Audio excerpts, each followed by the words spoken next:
Al-Fatihah. Alhamdulillahi rabbil alamin. Iyyaka na'budu wa iyyaka nasta'in. Ihdinas siratal mustaqim. Siratal ladzina an'amta 'alaihim ghairil maghdubi 'alaihim waladdallin. Amin. Halaman 22. Iya. Betul enggak?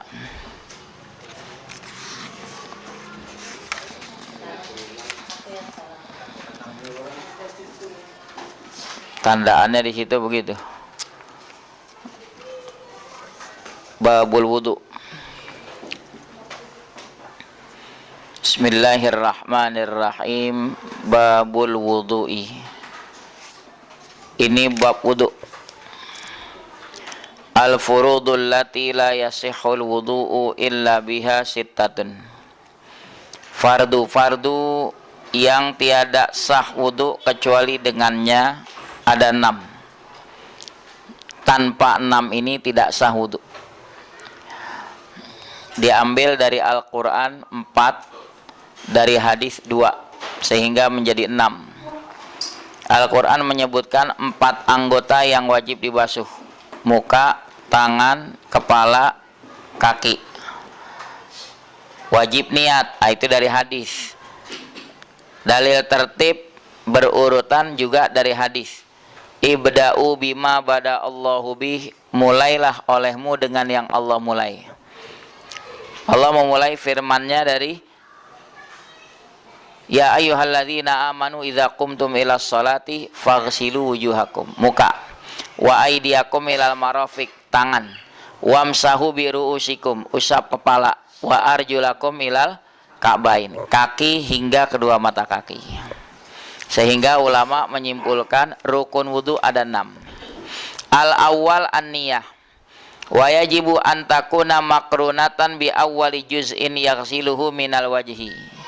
Wajib niat itu diiringi di awal bagian yang dia basuh daripada muka. Kenapa saat basuh muka? Karena muka anggota pertama yang wajib dibasuh, maka disitulah wajib niat. Air kita tadahkan, seumpama dari keran, kita mulai guyur. Saat air jatuh ke bagian muka, hati niat.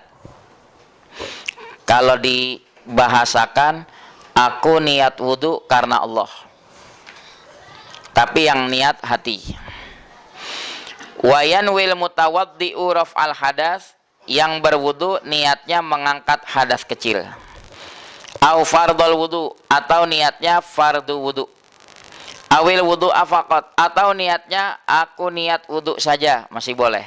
Au nahwa dzalik, atau seumpama yang demikian. Wasani, yang kedua, ghaslul wajhi, basuh muka, min manabiti sya'rir ra'si, dari tempat tumbuh rambut di kepala, ila muntahadzaqni, hingga kesudahan dagu. Vertikalnya muka, tempat tumbuh rambut hingga ujung dagu. Wa min watadi ihdal udhunaini ila watadil ukhra. Ini watat nih. Kalau di telinganya apa namanya nih? Ini yang cendil, cuping. Cuping telinga kanan, cuping telinga kiri. Itu horizontalnya. Jadi kalau ditarik garis oval, itulah yang namanya muka. Seumpama di mukanya ada kutil, ada tai lalat, wajib dibasuh. Wa yajibu ghuslu sya'rin nabiti fil wajhi. Wajib membasuh bulu yang tumbuh di muka, zahiran wa batinan. Zahir batin, selama bulunya ada di pipi kah, di alis kah, dan lain sebagainya. Illal lihyatal ghazirah, kecuali jenggot yang lebat. Ukuran lebat, Pak Syahrul, saya itu belum lebat. Baru datang langsung. Kalau dibilang lebat, maqamul musyahadah, posisi bertatap muka, lawan bicara bisa melihat kulit ari di balik jenggot, itu berarti belum lebat. Jenggot saya belum lebat. Kalau lebat, kulit arinya sudah tidak terlihat, itu lebat. Nah, kalau jenggotnya lebat, basuh muka, menggosoknya hanya sunnah. Tapi kalau tidak lebat, wajib memasukkan air, karena ini dagu harus dibasuh. Fayakfi ghuslu dhahiriha faqat, cukup membasuh luar jenggotnya saja kalau lebat. Wasunnatu takhlilu batiniha, sunnahnya menyelat-nyelati bagian bawah jenggot. Jadi menyelat-nyelatinya dari bawah ketika wudu basuh muka. Wa yajibu aidan ghuslus sil'atin nabitati fil wajhi. Wajib pula membasuh daging yang tumbuh di wajah, wa intolat jiddan, walaupun panjang. Misalnya apa, daging lebihnya kutil di sini. Jadi saat basuh muka ikut basuh juga. Kutil sampai kumis anjang gitu. Nah, misalnya atau ada tai lalatnya wajib dibasuh. Ya. Makanya Kayak kalau begini wanita tuh kalau kondangan dia pakai blush on bedak, kalau mau wudhu nggak bisa langsung basuh muka. Kenapa? Dia harus hilangkan unsur bedaknya, jangan sampai nanti air masuk ke muka terhalang dengan adanya bedak. Bukan, statusnya bukan air mensucikan, air bercampur bedak. Jadi sebelum basuh muka wudhu, unsur-unsur aksesoris di muka hilangin dulu, bersihin.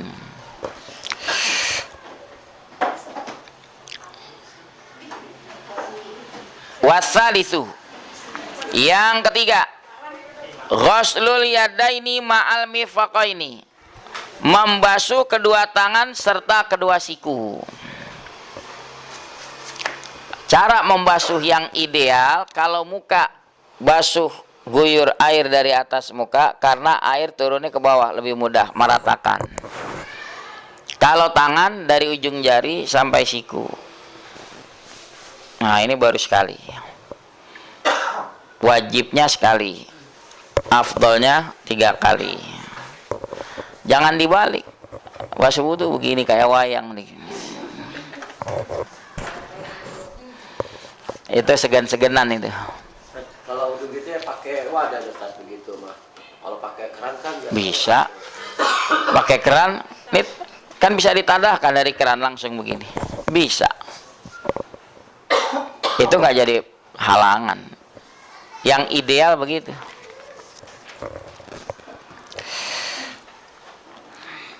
Wa yajibu ghuslu sya'rin nabiti alaihima, wajib membasuh bulu yang tumbuh di atas kedua tangan.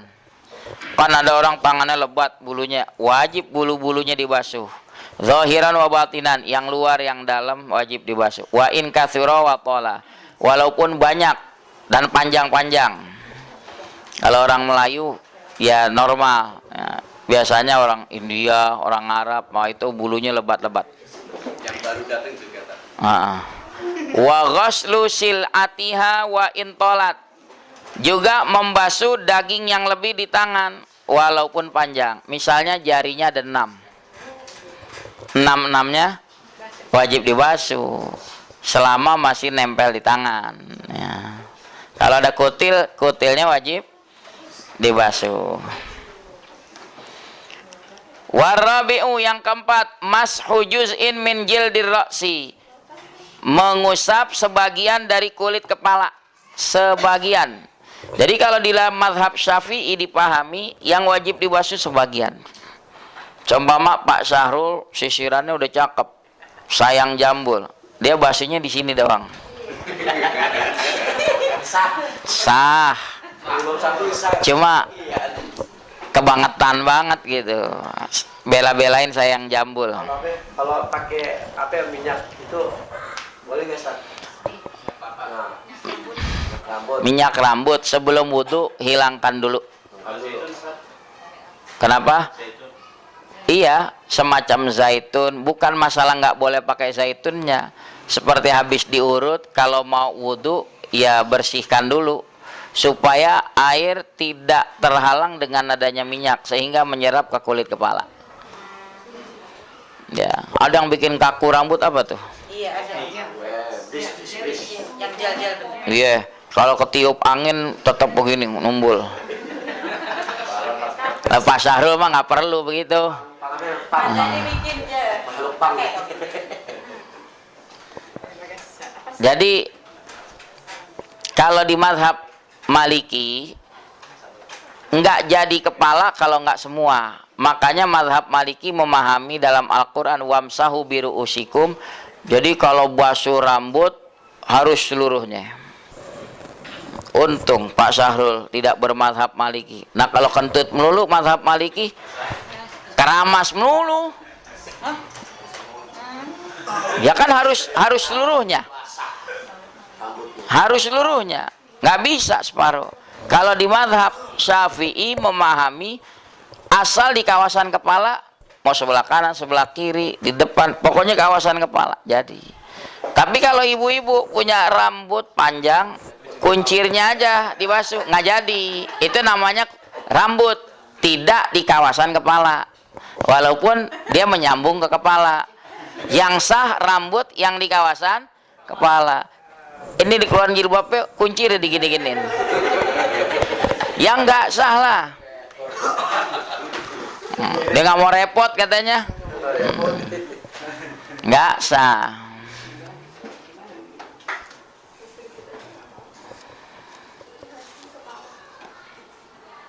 Ya tadi mengenai aksesoris muka, begitu juga minyak-minyak yang ada di rambut kepala. Pokoknya kalau mau wudhu hilangkan dari unsur hal-hal tersebut. Keramas dulu dong kalau misalnya minyak. Ya iya. Hilangkan minyak aja kan nggak bisa pakai air, Ustaz. Iya, mesti keramas. Iya. Maksudnya Pak Syahrul kayak sampo. Beliau ini biasa ke hotel, jadi kalau mandi sama sampo jadi satu. Iya kan ya?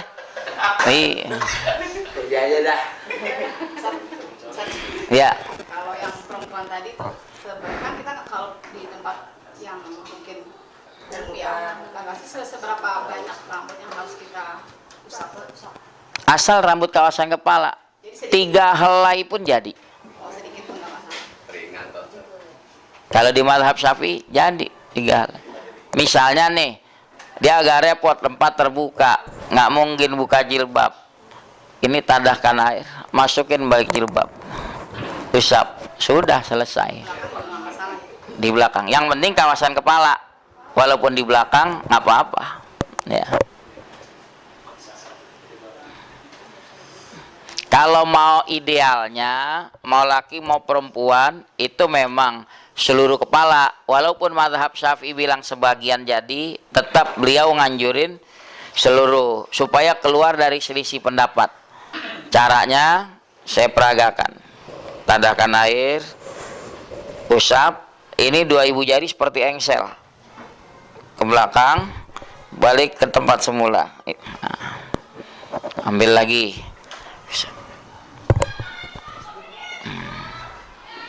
Itu cara yang ideal. Kalau nggak diguruin, dia giniin keran. Hah? Bukan bocah. Bapaknya bocah itu. Jual puasa. Aduh enak banget dah.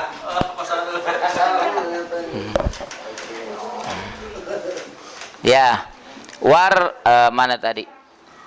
Au minas sya'rin nabiti fihi, atau bulu yang tumbuh di kepala. Walau ra'sa sya'ratin wahidatin. Nah, yang tadi ditanya, walaupun kepalanya cuma ada sehelai rambut. Kayak si cungkring. Ya. Bisyarti alla yamsaha ala tawilil khariji an haddir ra'si, dengan syarat jangan mengusap rambut yang panjang keluar dari batas kepala. Kalau masih dalam kawasan kepala, walaupun cuma sehelai, jadi. Kalau botak, ya udah kepalanya. Orang substansinya memang kepala kok. Masa mau diapain? Udah nggak ada rambutnya. Wal khamis, yang kelima, ghuslur rijlaini ma'al ka'baini, membasuh dua kaki serta dua mata kaki. Min kulli rijlin, dari setiap kaki. Wa sya'arir rijla, ini bulu kedua kaki. Wasil atiha, daging lebih di kedua kaki. Kasya'arir liyada, ini sama seperti wajib membasuh bulu yang ada di kedua tangan. Gimana kalau pakai cincin saat basuh wudu? Nah, wajibu tahrikul khatamid dayyik, wajib menggerak-gerakkan cincin yang sempit. Kalau cincinnya longgar, tanpa digerak-gerakkan, air sudah masuk ke bawah cincin, jadi jarinya terbasuh. Tapi kalau cincinnya sempit, dia nggak menanggalkan, maka saat basuh tangan wudu wajib diputer-puterin supaya air masuk ke bawah cincin, jadi terbasuh jarinya. Lebih aman diapain? Ya dicopot. Kalau Pak Saro agak repot, titip ke saya nanti, masukin kantong. Jam tangan Ustaz, jam tangan Ustaz. Laptop jam tangan buka-buka. Kalau jam tangan sih kan masih agak longgar. Ini yang cincin yang suka sempit. Wa takhlilu asabi'il yadaini, menyelat-nyelati jari jemari kedua tangan saat basuh tangan. Warijla, ini jari jemari kaki saat basuh kaki. In kanal ma'u la yasilu ilaihi illa bidzalik. Kalau memang air nggak bisa sampai kecuali dengan menyelat-nyelati. Contoh, orang yang sering menggunakan sepatu tentu relatif jari kakinya rapat. Ya, kalau kaki saya kaki orang kampung jeber begitu. Karena jarang pakai sepatu. Kalau yang sering pakai sepatu rapat.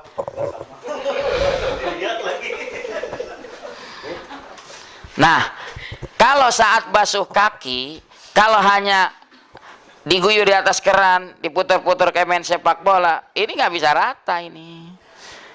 Karena apa? Air nggak bisa masuk tanpa diselat-selati. Wajib diselat-selati. Di kitab diajarkan cara yang ideal. Ini kelingking tangan kiri, masukin. Tuh. Dari bawah jari. Nanti baru begini. Begitu juga kaki kiri masih dengan kelingking. Hah?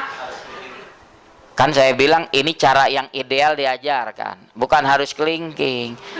Mampu nggak kita terapkan? Kalau yang diajarkan seperti di kitab yang ideal-ideal begini, Pak Syahrul nggak harus berlatih bela diri, kuda-kudanya udah terlatih, udah biasa begini.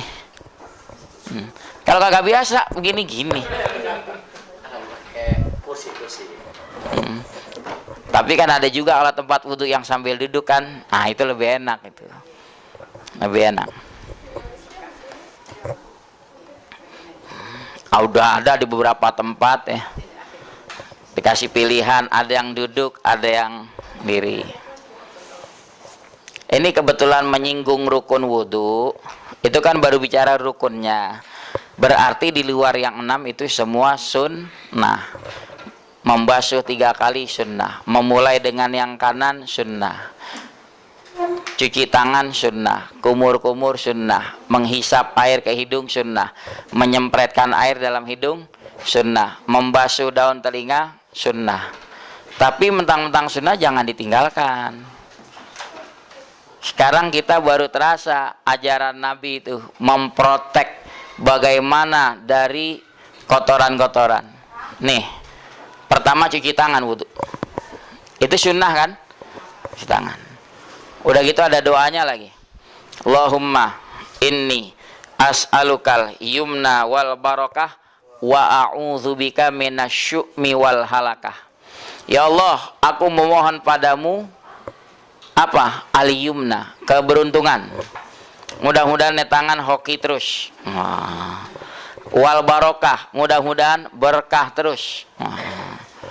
Yang bikin keripik, wah, baru bikin keripik sembuh langsung laku dipesan. Amin dong. Nah, kan lagi cerita. Ya. Wa a'udzubika minasyu'mi, aku berlindung denganmu dari kesialan, syu'mi, wal halaka, kebinasaan. Nah, sekarang orang pada kelabakan, suruh sering cuci tangan. Apalagi yang laku tuh, yang buat cuci tangan apa tuh? Saya jajal di minimarket, ada nggak? Kosong Pak Haji katanya. Banyak doang kan? Hah? Langsung. Nabi udah ajarin wudhu begitu cuci tangan. Apalagi ulama ajarin doanya. Udah diprotek tuh. Kemudian selepas cuci tangan ngapain? Tamat mut, kumur-kumur. Dianjurkan mubalaghah asal tidak dalam kondisi puasa. Itu mubalaghah, artinya bersangatan, betul-betul kumur-kumurnya. Lain halnya kalau puasa, jangan. Pak Sahrul, wudhu zuhur. Niat banget itu. Berbunyi lagi. Niat banget katanya. Kali-kali aja nggak sengaja, bukan nggak sengaja ya, pengen batal. Kemudian istinsyak, menyedot air ke dalam hidung. Orang ingin berobat ke terapis, gurah. Ini gurah alami kita sehari semalam paling nggak wudhu 5 kali. Nyedot airnya. Memang sampai sini pusing. Itu sehat. Nanti istinsar, sempretin, keluar. Asal tidak dalam kondisi puasa. Kalau puasa jangan. Ini lubang zohirnya aja begini kalau lagi puasa. Kalau di luar puasa sedot.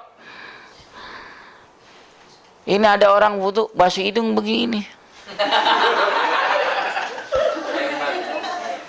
Ketahuan tuh hidungnya habis operasi plastik. Sayang banget sama hidung. Mahal banget hidungnya. Basuh muka yang benar begini, basuh muka begini. Pakai belas, apa wudhu?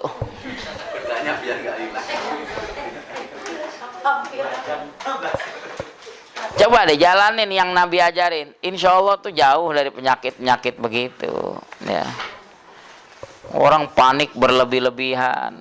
Sesumbar kita nggak boleh, tapi panik berlebih-lebihan menghilangkan tawakal juga.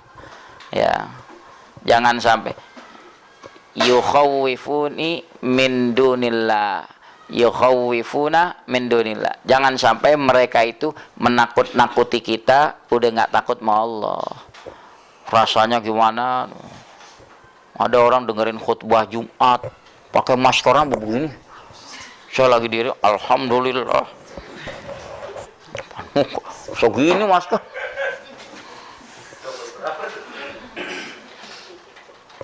DMI pusat keluarin lagi. Ya, poin-poin. Apa poin kelima? Yang lagi demam jangan ke masjid dulu. Ya, orang ngajak sholat jamaah aja udah susah. Pak Sahrul kemana? Lagi nggak enak badan.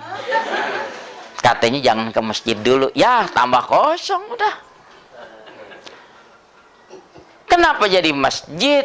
Kalau mau nu tempat-tempat umum, stasiun, pelabuhan, itu yang harus diperketat. Ke masjid jangan malah digituin. Kagak digituin aja susah ngajak orang jamaah. Ini malah kalau ada demam-demam katanya sholatnya di rumah aja. Ya makin Seneng pasar. Nggak sakit aja susah, apalagi sakit. Kenapa sih? Kan disuruhnya laki-laki ke masjid berjamaah, ini malah apa? Kenapa? Aneh nggak enak badan. Kata ketua DMI, kalau meriang suruh sholat. Ya, udah deh. Sekarang di beberapa tempat, wah, di sini aja belum Pak Sahrul ya. Anda ngajar di Hotel Syahid, Mas, lewat hotel. Pak Ustadz, maaf, kenapa? Jidat saya ditembak lu. Anda bilang, berapa? 36, normal, masuk. Ya kita kagak salahin, emang proteknya begitu. Udah protang. Tapi kan dia bukan dokter. Paling dia diarahin kalau batas segini masih boleh masuk, batas segini nggak boleh masuk. Nah. Ada di Mesir kejadian. Puyeng. Kenapa? Suami istri tengkar melulu. Suaminya biar kagak puyeng dengar bininya bawel. Dia meriangin dirinya. Masuk rumah sakit. Wah, ini harus diisolasi seminggu. Kata dia, aman gua. Nggak pusing gua kuping gua. Ini bawel. Ternyata apa? Ngarep banget diisolasi.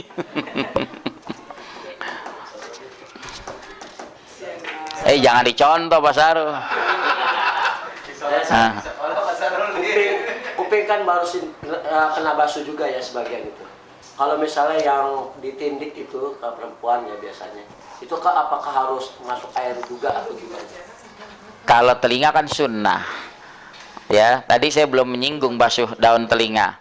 Kalau basuh daun telinga itu bukan dahulukan kanan dan kiri, karena kedua daun telinga adanya di satu kepala sekaligus. Tadahkan, masukkan ke lubang daun telinga, yang bermain jari telunjuk dilepit-lepitan. Nanti terakhir baru ibu jari dorong di belakang. Kedua begitu juga basuhannya. Nanti yang ketiga baru ditutup begini. Itu cara yang paling ideal. Ini karena nggak diguruin, basuh telinga begini.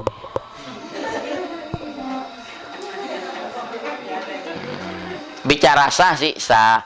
Cuma itu bukan daun telinga, namanya nyuci anting.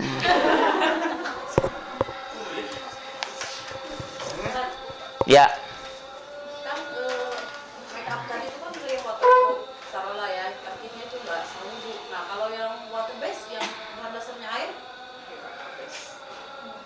Masuk air tuh. iya jadi Saya nggak tahu ada zat yang nembus air. Apakah semua zat tidak nembus air? Contoh kayak kuku, kutek.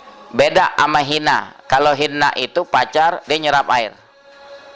Yang dari Arab itu hina. Tapi kalau kutek harus pakai peluntur dulu. Begitu juga kalau yang di pipi. Kalau emang jenisnya menghalangi masuknya air, kan ada pelunturnya tuh. Dilunturin dulu. Kalau yang memang nembus air, sama seperti hina. Langsung wudhu, dia nembus air.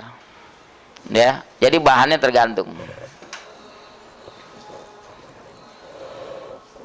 Kalau bapak-bapak sih nggak pakai gitu. Yang tadi jurusan rambut supaya jambulnya anti angin, wah kaku terus.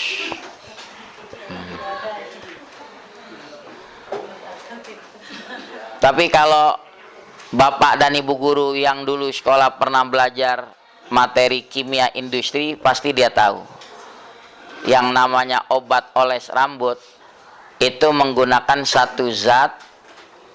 Zatnya itu mempercepat ubanan. Ya, nggak tahu namanya apa, saya lupa. Dulu waktu SMP ada pelajaran kimia industri. Kita bikin sampo, bikin model bris. Jadi saya tahu tuh, oh ini ada bahan yang bikin cepat ubanan. Makanya tahu begitu, saya nggak mau pakai gitu-gituan. Tapi ternyata ubanan juga.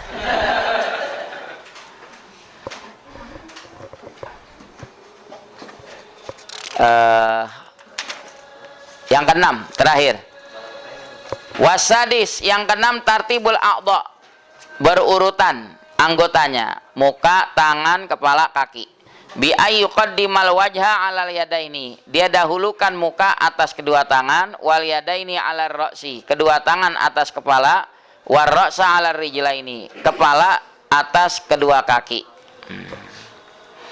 Wa yajibu fil wudu'i wallahu a'lam. Tadi udah sedikit kita singgung, jangan ada materi-materi di anggota wudu yang menghalangi masuknya air. Gimana kalau orang tatoan? Termasuk. Ya, itu menghalangi masuknya air. Ustadz, kalau dia tobat gimana? Bagus tobat. Kita kasih solusi. Jangan kita sudutkan. Lu nggak diterima lu sholat, tatoan begitu, wudunya nggak sah. Jangan begitu. Kita giring. Yuk, solusinya apa? Ajak berobat. Apalagi ada model-model rumah hijrah kan, dia meladeni, melayani, menghilangkan tato gratis. Kurang apa coba tobat? Tinggal dilaksanain aja. Kalau dulu orang pengen tobat, ini disetrika tuh tatonya. Setrika ditaruh sini. Supaya kulit arinya apa? Nah, lepas.